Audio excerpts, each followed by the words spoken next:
Bismillahirrahmanirrahim. Assalamualaikum warahmatullahi wabarakatuh. Maha suci Allah, segala puji dan syukur kita panjatkan kehadirat Allah. Semoga kita selalu dalam bimbingan rahmat dan ridho Allah subhanahu wa ta'ala. Subhanallah walhamdulillah, astagfirullah, Allahu akbar.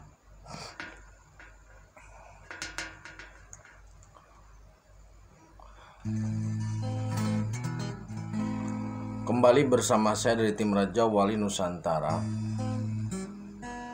Kali ini kita akan membahas terkait dengan munculnya seorang SP yang kemudian diiring dengan sabda alam.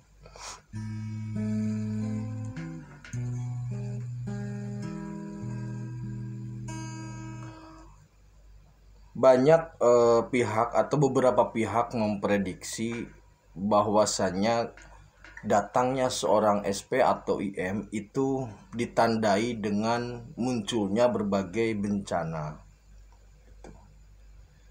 Jadi di sini seolah-olah seorang SP itu dihadirkan bersama bencana. Jadi seolah-olah seorang SP itu adalah pahlawan dari pahlawan ketika atau solusi ketika ada bencana.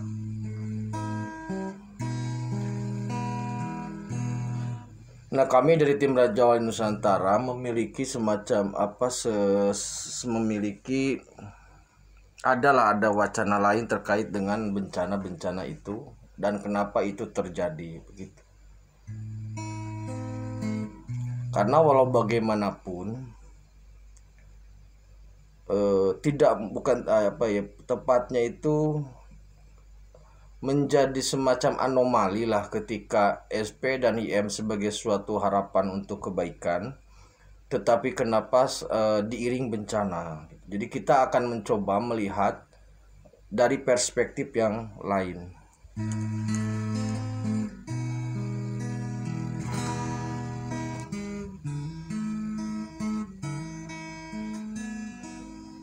Saudaraku, seorang imam atau seorang IM atau SP itu memang sudah dipersiapkan sebagai pemimpin untuk jagat raya. Jadi panglimanya jagat raya untuk mewakili Allah dalam menjalankan af'alnya. Kewenangan seorang SP itu ada di langit dan di bumi, fisik dan non fisik maksudnya. Nah, ketika SP akan lahir atau ketika SP akan dimunculkan, ini banyak proses reposisi. Kembali saya tekankan, banyak sekali proses reposisi yang terjadi di semua dimensi.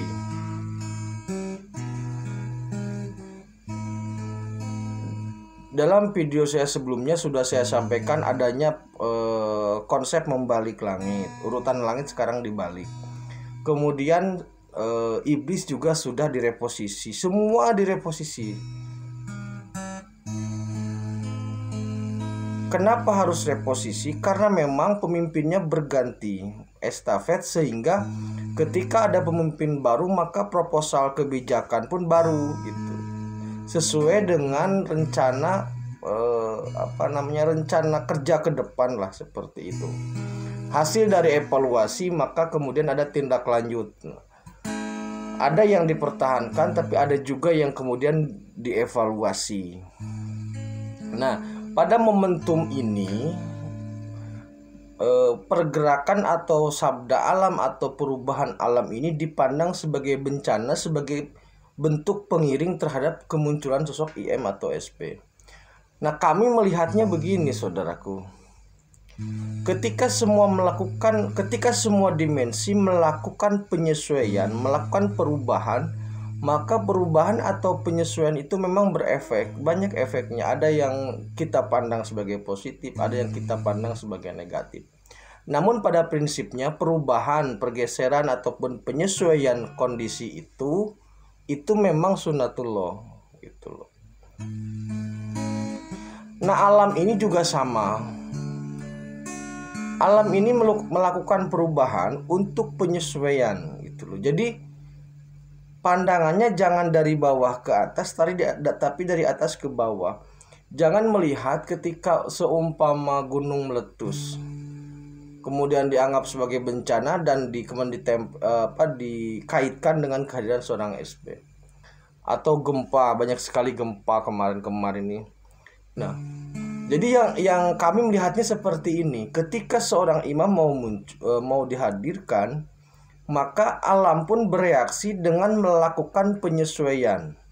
Jadi kalau motor mah ketika akan dipakai itu di tune up dulu gitu loh. Nah, ketika penyesuaian inilah kemudian orang menyebutnya sebagai bencana. Padahal itu sebenarnya perubahan saja.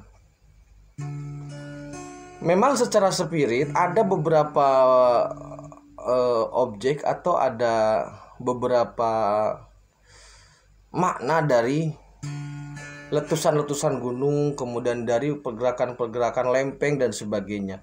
Itu memang ada beberapa maknanya makna yang mutlak, yang hakiki gitu. Nah, jadi cara pandang kita dirubah. Jangan sampai berpikir bahwasanya kedatangan seorang IM itu diiring atau diawali dengan bencana.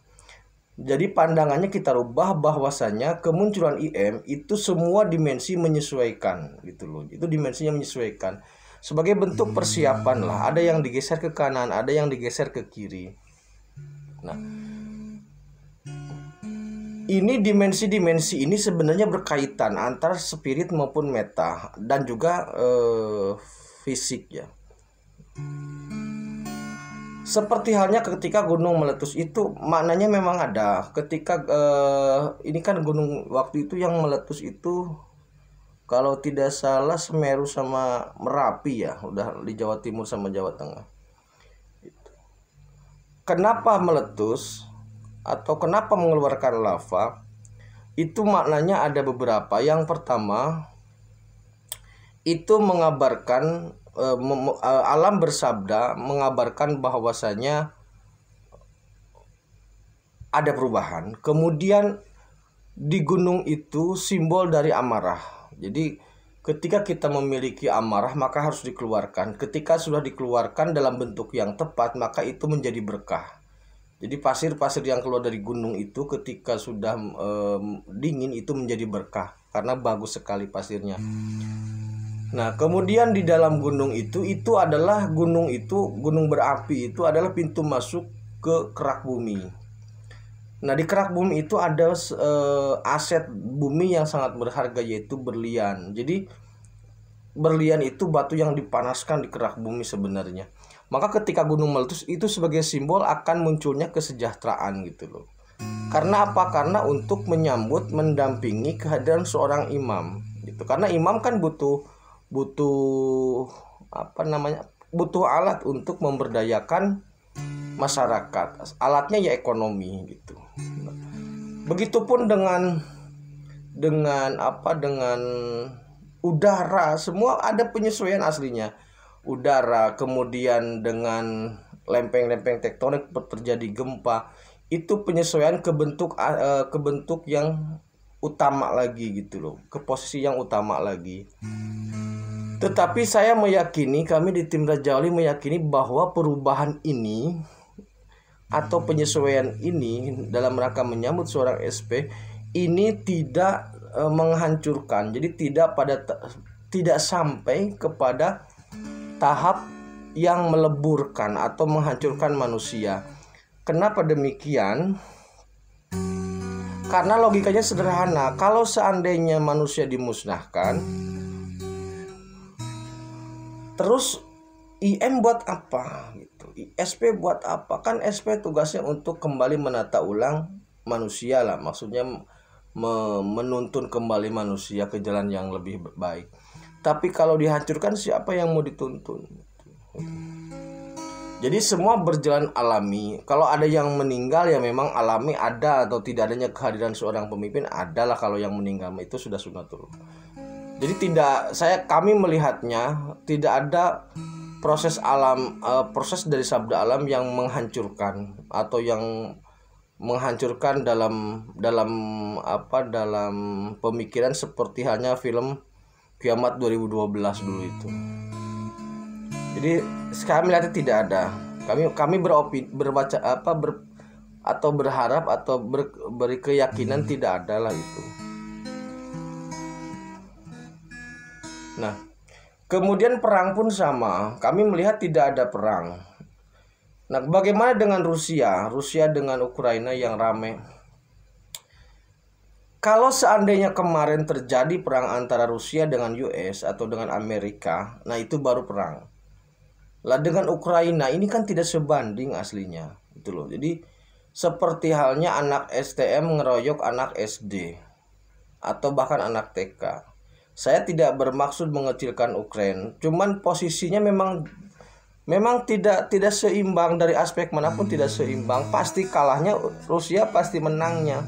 Tapi yang jadi masalah kan kemenangan Rusia juga memalukan karena tidak setanding. Jadi saya melihatnya, ketika melihat Rusia Ukraina itu hanya seperti abang yang jewer adiknya gitu loh. Karena kan sama-sama dari ex-Soviet dulu.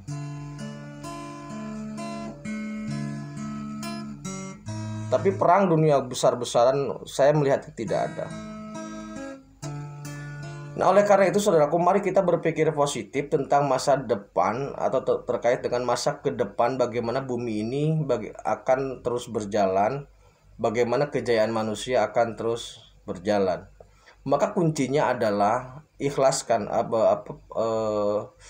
mantapkan tauhid, ikhlaskan ibadah, kemudian perindah muamalah gitu.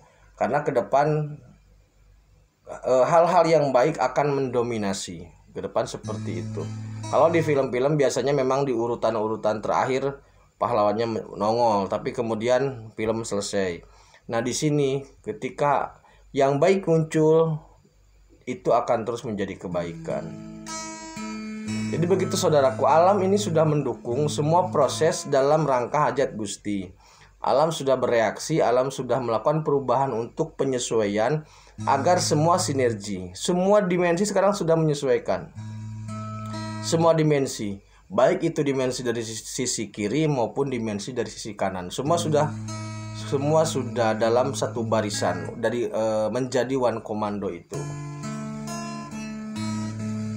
Begitu saudaraku ya. Jadi memang ini respon terhadap situasi alam agak telat ya, tapi memang penyesuaian alam itu terus berlangsung. Jadi tidak berhenti sekali, tapi terus berproses.